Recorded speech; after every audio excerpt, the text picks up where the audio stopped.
Hi guys, I'm Anita and I'm back with another video. Today it's time for a wrap up because I am very far behind and I have 10 books to talk about today. These are books 75 to book number 85, and this means I have completed and met my actual initial goal of reading 80 books. I have opted now to read 120, so yeah, hopefully I'll be able to do that. That means I'll have to read an average of 10 books per month, and last month I only read 7, so I know this seems like something I can do, but it's also still pretty challenging. I will also start out by saying sorry about the bad quality of lighting today. It's very grey and dull day outside, and so this is the light I could come up with.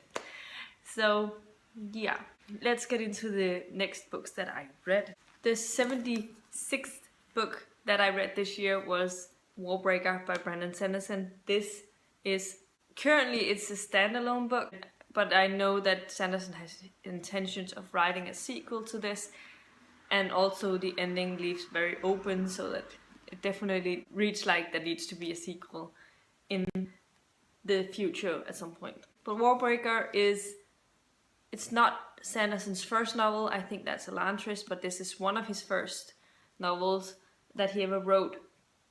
And it's set in this world that there's these two worlds or countries or whatever you want to call them. One of them is called Idris, the other one is called Halandren.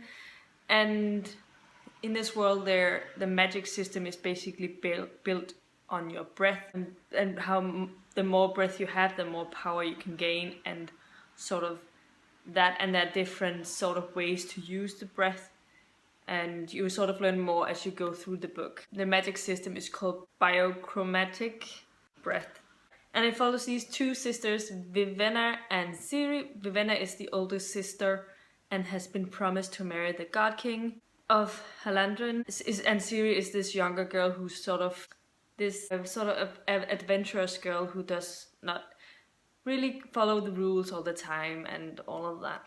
But when Vivenna becomes of age and is actually supposed to be sent to marry the God King, their father decides to send Ciri instead of Vivenna. So suddenly things change for both of the girls. Vivenna has always thought she's been taught how to act and how to try to manipulate things when she comes to marry the God King, and Ciri has no clue about it. So Vivenna decides for herself to follow her sister in secret to try and save her. And in Halandren, where the God King lives, he's the most powerful of them all, with the most amount of breath. And also this is a world or a city that's filled with these returned who are initially gods, and they are people who've died in an act of heroic thing, and then they've come back as a sort of second life. So yeah, this story follows 4 different perspectives. It follows both of the sisters, Vivenna and Ciri, as they go about their things, but it also follows Lightsong, who is a returned, and it follows this other guy called Vasher, and he has also his own agenda. I'm not gonna say too much about him. Yeah, what Sanderson does really well, he's really great at creating a magic system and a world that is interesting and complex and not like anything you've read before. He also is really good at giving you some characters and making them grow over the book. And definitely there are some very great character development towards the end. And also Sanderson is known to write exceptional plot twists that you don't see coming. And there was 1 or 2 plot twists that I've sort of not guessed at, but I've thought about, could this happen? And sort of similar thing happened, not exactly the same thing, so I was not super surprised. But then there were some other plot twists that I was like blown away by. I didn't know at all that was going to happen. I was buddy reading this with Michael from Michael Harris. I'll leave a link to his channel in the card symbol. He ended up DNFing it because the writing in this one and the pace in this one is a lot different than the Mistborn series. You can tell that this is one of his earlier novels, but I still think that the outcome of this this book was made up for everything that was slacking in the first 350, 400 pages. Yes, it took that long for me to really get invested in this series. I think the last 150 pages I just sped through, and I absolutely adored that part. And Sue's-Brun, Ciri, and Lightsong, those characters will forever be some people I remember from this book, and they were amazing, really amazing characters. Lightsong, I enjoyed following his perspectives from the whole part, and I also really enjoyed following Ciri and getting to know more about the God King. And yeah, this was pretty excellent. It's not at all as high up in my rating as the Mistborn books, but I did give this 4 stars after I've been thinking a lot about it. I think I gave it a 3.75 when I just finished it, but after thinking more about it, there's some things that in here that made me want to bump it up to a 4 stars because they were really amazing. The next thing I read was Fruits Basket Volume 1. I had to hand this back in at the library because it was a library copy, and I really enjoyed this story. It is, I haven't read a whole lot of manga. The only other manga I've read so far is the first 3 volumes of The Full Metal Alchemist, which I also really enjoy. It follows this girl called Toro. I might be saying her name wrong. And she is an orphan, so she's sort of alone in the world. And then one day, these brothers, they take her into their home, and there's a lot more going on with these brothers than just what you initially thought. They have been cursed, and as the volume goes along, you find out more about this curse and how it's based upon this really interesting mythology. And I enjoyed it a lot, and I gave it 4 out of 5 stars.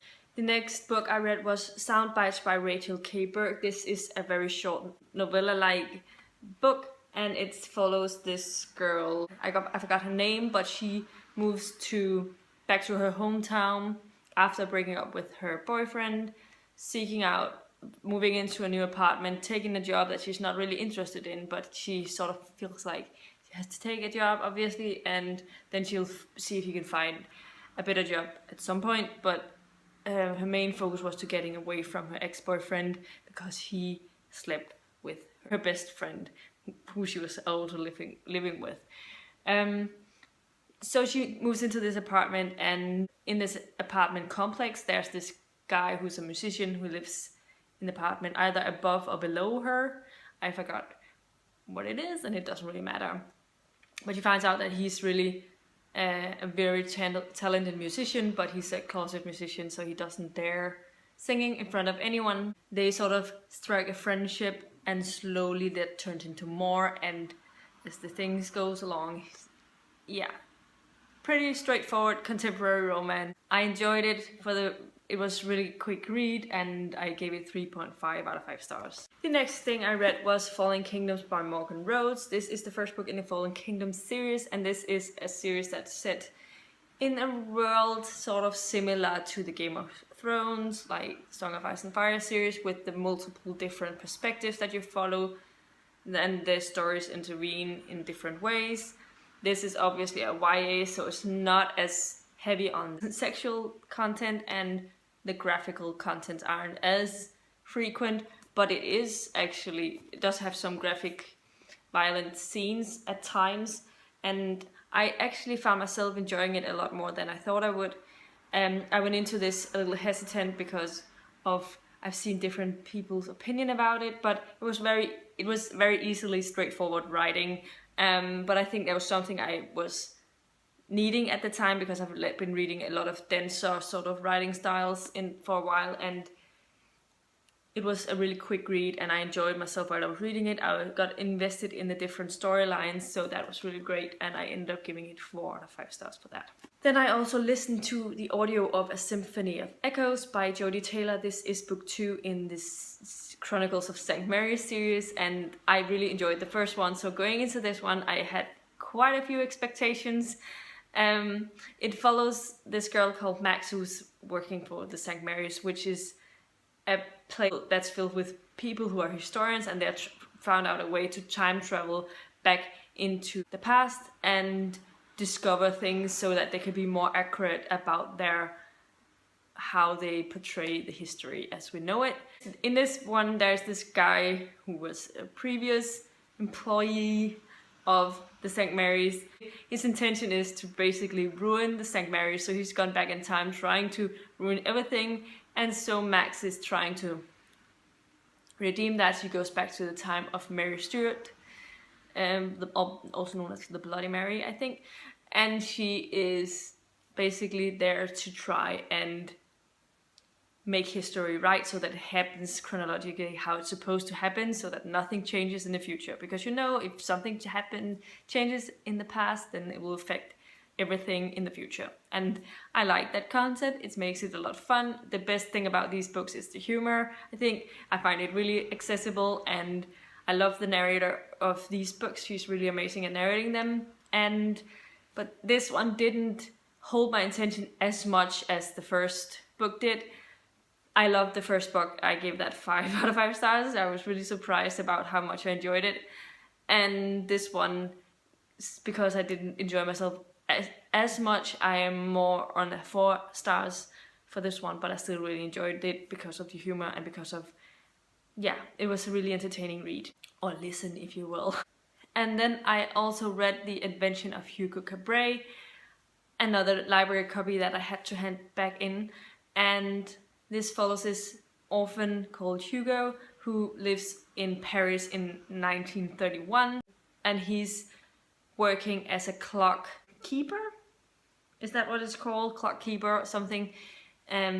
Because after his uncle sort of showed him how to do that, because he's kind of an idiot. When his uncle passes away, he's there to try and fend for himself, trying to live in secret at the station and getting food however he can. He likes tinkering with stuff after they've been broken. He likes to find out how to make them work again.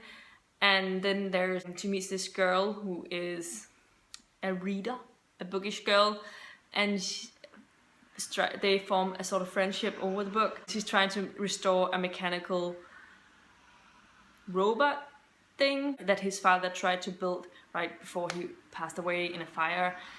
And the best thing about this book, why I think it's become so hyped up popular, is because of how it's set up, because it's a lot of different images, and then there's a little small text and then a lot of images again. Obviously can't show it to you, but it was really an interesting way of reading a book. I really enjoyed both the visual part of this, but also the story itself. I watched the movie Hugo as well, and I actually really enjoyed that as well. I think they're very close to being like on the same height of how I enjoyed them.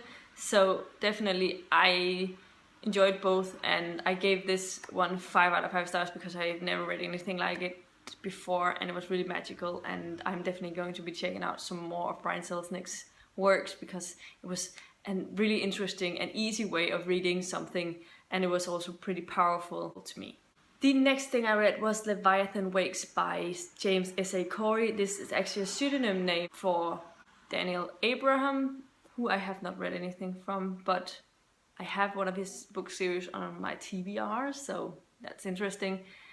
I didn't know this before I started in on this actually. But this book is the beginning of the Expanse series, and this is sort of a space opera sort of mystery, and we follow 2 different perspectives. One of them is this guy called Jim Holden, who is like an executive on this ice miner craft thing, airship, and his crew. And then the other perspective we follow is a detective who's supposed to find this specific girl, and their stories sort of intermingle, and they become involved in something that can give various disastrous consequences to everyone, basically. And I enjoyed the different perspectives. I enjoyed the mystery that was part of this as well, and it was definitely an interesting crew. I think I might have enjoyed this more if I'd read it, because I don't know if it's because it's sci-fi or something, but I felt like some of the things that happened went a little bit over my head. That for that reason I gave it 3.5 out of 5 stars, because I think there's something I missed out. So I'm planning on buying the book so I can actually get the full value of it. So hopefully that will happen soon. The next book I read was Bound by Flames by Janine Frost. This is book 3 in the Night Prince series, and this, you have to read her books from this world in a publication order, because otherwise you'll be spoiled by things that happened previously if you want to ever read those series. And this is definitely not the strongest of the series. I enjoy them, they're fun, but I enjoyed the Night Huntress series a lot more than this one. Basically because I don't really like Layla, the main character of this book.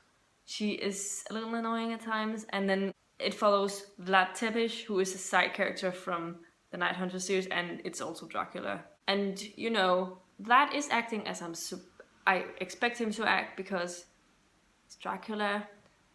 But overall, this is a fun series. I like the narrator. She does a really great job narrating them. It's the same narrator that's been for all of the Night Hunters books. And I ended up giving this 4 out of 5 stars. And there's one more book in this series, and then I'm completely done with all of the books set in this world. But I have a feeling she might start a new series or something based on what happened by the end of Night Huntress. But yeah, that's a theory I have, and we'll see. Maybe she will just stop it here and not continue into anything more, but who knows.